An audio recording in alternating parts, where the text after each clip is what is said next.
Right Honorable David Lidington, distinguished guests, Assalamu alaikum, peace be upon you all. It gives me a great pleasure to welcome you to the 16th Muslim News Awards for Excellence event, and I wish you all a happy St. George's Day.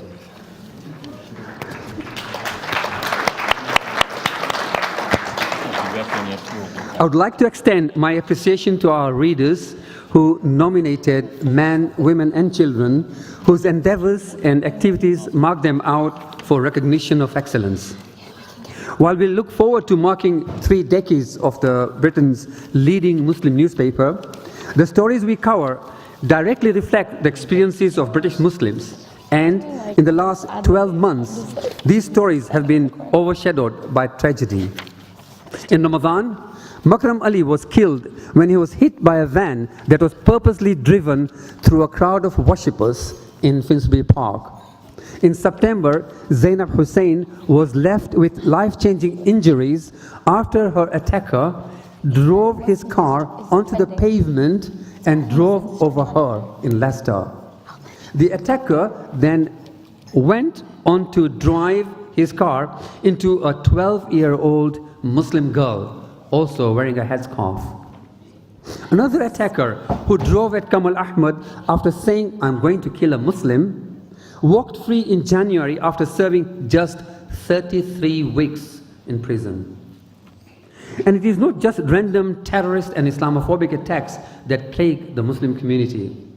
Our own government looks at us through the prism of extremism and terrorism, as evidenced by the PREVENT strategy. This is not unique to the current government, by the way. The Labour government were no different.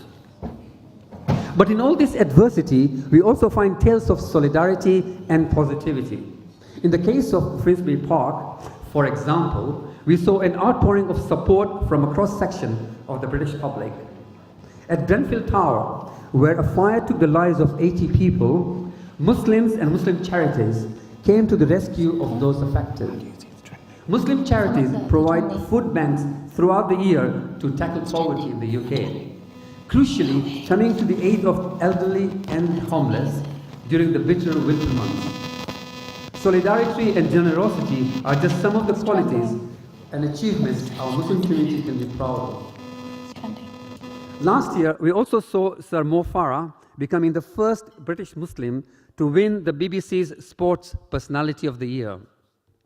Sarah Mahmood Ahmed won BBC's MasterChef title, the first Muslim woman to do so.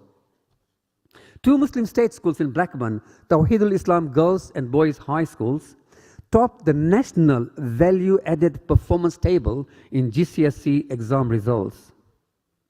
These honors are all the more important in today's landscape. They are an antidote to the negativity that surrounds Muslims in the mainstream media. The reason the Muslim News Awards for Excellence were created back in the year 2000 was to counter this media narrative and to help us seek out Muslim news stories which we can all celebrate. Tonight's event showcases the many wonderful achievements of Muslims. They inspire and motivate us to excel, as well as celebrate these positive contributions to the society as a whole. Last year, more than 60% of the winners were women, demonstrating their centrality to their country and communities, even though they are perceived as oppressed and are the ones who bear the brunt of Islamophobic attacks. This year marks the centenary of women getting the vote in the UK.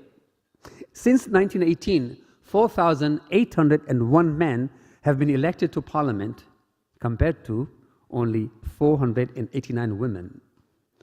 However, a very small percentage have been from an ethnic minority background, and much fewer from a Muslim background. There are currently only 8 Muslim women MPs. The good news, however, is that it is one more than the number of Muslim men MPs.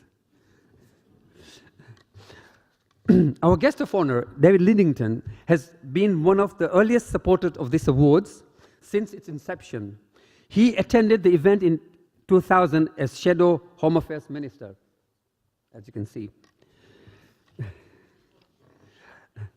Over the years, Mr. Lidington has been very supportive of the Muslim community. Letters calling on people to punish a Muslim earlier this month were condemned by the cabinet minister.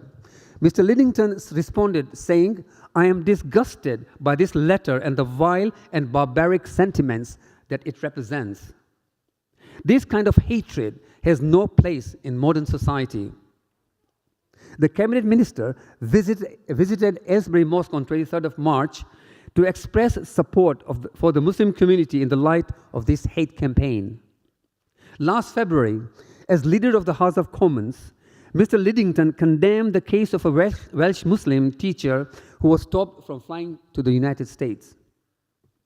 I hope that he will continue in his robust support of the British Muslim community and his manifold contributions to our society.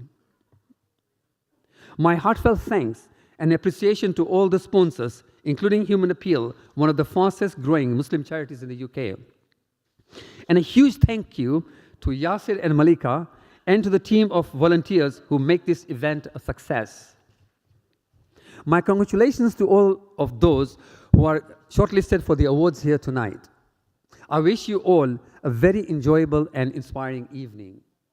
Before I invite the guest of honor, let us remember Professor Khushid in our prayers, who passed away last week. He was an outstanding person who made a huge contributions to the British Muslim community. And now I would like to invite the Chancellor of the Duchy of Lancaster and the Minister for the Cabinet Office, the Right Honourable David Lidington.